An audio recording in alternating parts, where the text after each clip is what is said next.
After living in the shadow of his older brother for many years, Nate Diaz reached MMA superstardom all on his own. As he gradually reaches the end of his career, he'll go down in MMA history as one of the most well-liked and entertaining competitors, and also one of the best fighters ever. In this video, we'll be talking about his most insane UFC victories ever. Let's get started. Starting with Diaz vs. Kurt Pellegrino. This was a defining moment in Nate's career because it was the one fight that proved his own beliefs that he was ready for the big leagues.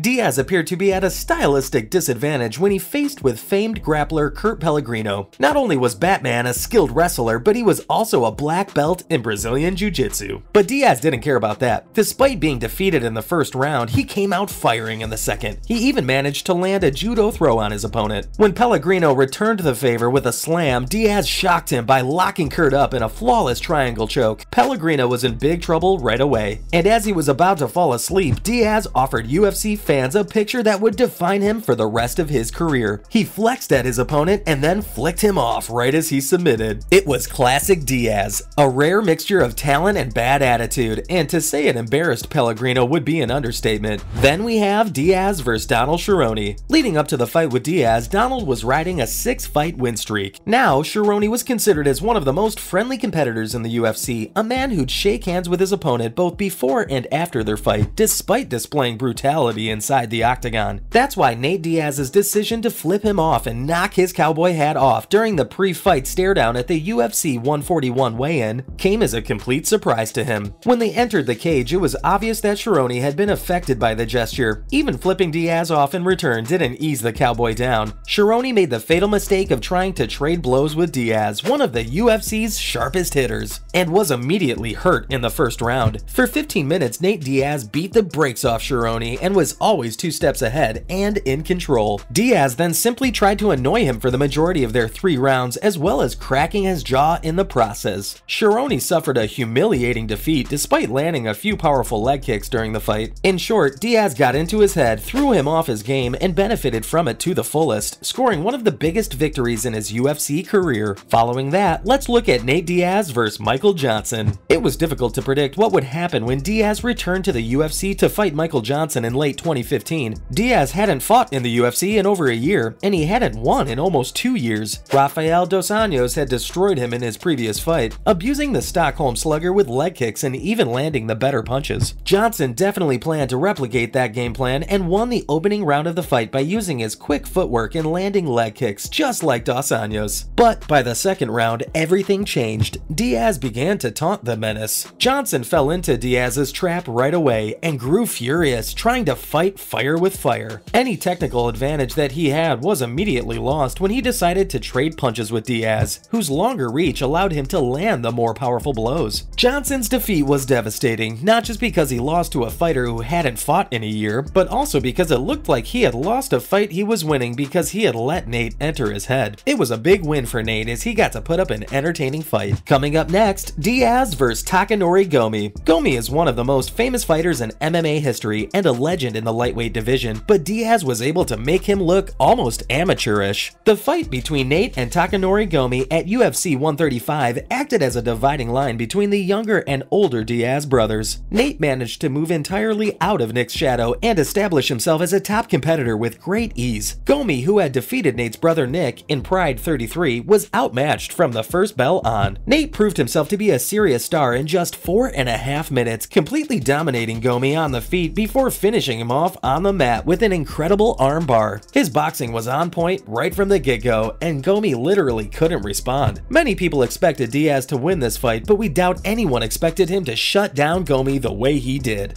The much-loved Stockton fighter was simply too good. Moving on to Nate Diaz vs. Marcus Davis. Diaz has never been afraid to play the UFC villain, and this was especially true at UFC 118. At the event, the UFC made its Boston debut as Diaz faced off against Marcus Davis, a smug Irish-American. The large Irish-American audience at the event found the latter to be quite appealing. When Diaz arrived, he was met with boos, but unsurprisingly, Stockton's favorite son didn't seem even a bit bothered. Instead, he embraced his villainy, mocking Davis from the start in order to throw the celebrated fighter off guard and draw him into a brawl. It was the kind of fight Davis would never win. The crowd changed their tune and started to applaud for Diaz as he channeled Muhammad Ali by slapping Davis around with combinations after after landing some powerful blows that nearly caused his right eye to close up. It also proved that, while being a little slender for a legit 170-pound opponent, Nate's build was still manly enough to defeat strong welterweight competition. Davis eventually fell to a guillotine choke from Diaz, who choked him unconscious to win in the 3rd round. Up next, we have Nate Diaz vs. Jim Miller. It's said that if you want to build a legacy with a full contact competitor, you must do something no one else has ever done before. Nate Diaz brought this idea to life. Following Diaz's spectacular victory over Donald Cerrone, the UFC gave him another veteran for the next fight, Jim Miller. However, this wasn't just a young stud versus experienced fighter matchup. Whoever won would go on to face Benson Henderson for the lightweight title. Jim Miller, a top-ranking fighter, had never been stopped within a fight's allotted distance in 24 fights, but when the two fighters faced each other in the middle of the cage, Nate made history. Miller started the match on the offensive, aggressively chasing early takedowns to showcase his dominant wrestling. The Stockton bad boy defeated Jim Miller with a guillotine choke in under 10 minutes, taking his win streak to 3. Diaz was able to solidify his position as the top contender for the lightweight title. After this, everyone knew that Nate was capable of executing the impossible. You just can't deny the talent. Following that, Nate vs. Gray Maynard. Nate Diaz's 3-fight rivalry with Gray Maynard began in 2007 when both young lightweights were contestants in The Ultimate Fighter Season 5. Diaz and Maynard competed against one another to qualify to the reality show finals and the semifinals. On that particular occasion, Diaz won by submission. In the main event of a UFC Fight Night 3 years later in Virginia, Maynard won via a tough split decision. Many still think Diaz was deserving of the judge's choice that evening. The two faced off for a 3rd time in 2013, knowing that a rematch was inevitable. Diaz looked incredible right from the start, coming out like a house on fire. In the opening 2 minutes, he smashed Maynard with some slick boxing combinations, and by the time he found his range, the fight was all but gone. Halfway through the 1st round, the fight got so intense that the referee had to step in to stop it. The final match in his trilogy with Gray Maynard was arguably Diaz's 2nd biggest victory of his professional career. Moving on to Nate versus Manny Gamburin. There's been several victories in Diaz's career that might be regarded as great. The fight that won him a contract with the UFC, though, ranks at the top of the list in terms of importance. Diaz defeated Gray Maynard, Corey Hill, and Rob Eberson in The Ultimate Fighter Season 5 via submission in a row. This set up a fight with Manny Gamburin, a fellow Pulver partner. Gamburin grabbed a takedown early in the fight and dominated with his ground and pound from top control. However, when chasing a takedown in the 2nd round, Gamburin injured his shoulder, handing Diaz the victory. This may not be his most flashy performance, but it would give us the Nate Diaz we know and love in the UFC today. Finally, Diaz vs. Conor McGregor. Prior to UFC 196, Conor McGregor appeared to be unbeatable in the octagon. Not only had he dominated opponents like Chad Mendes and Dustin Poirier, he also defeated Jose Aldo for the first time in more than 10 years, winning the UFC Featherweight Championship in the process. UFC 196 was supposed to be his finest achievement, with him facing Rafael dos Anjos in an attempt to become the first man to hold 2 UFC titles at the same time. But when Anjos dropped out, Nate Diaz came in on late notice and everything changed. Not only did McGregor's trash talk appear to have no effect on Diaz, whose devil-may-care attitude suited him well, but the match was also a worrying clash of styles for the Irishman. After a 1st round in which the Notorious landed some bombs that didn't harm Diaz, it was obvious that the fight was only going one way. Matter of fact, in the 2nd round, following a clumsy takedown attempt by McGregor, Diaz started to take him down and eventually defeated him with a rear naked choke. It was the biggest victory of Diaz's UFC career, and his post-fight declaration that "I'm not surprised, motherfucker," only served to further humiliate McGregor. And on that note, that's a wrap for this video. Thanks for watching. So which victory is your favorite out of these? Let us know in the comments below. And as always, remember to like and subscribe if you want to see more content like this. We'll see you next time.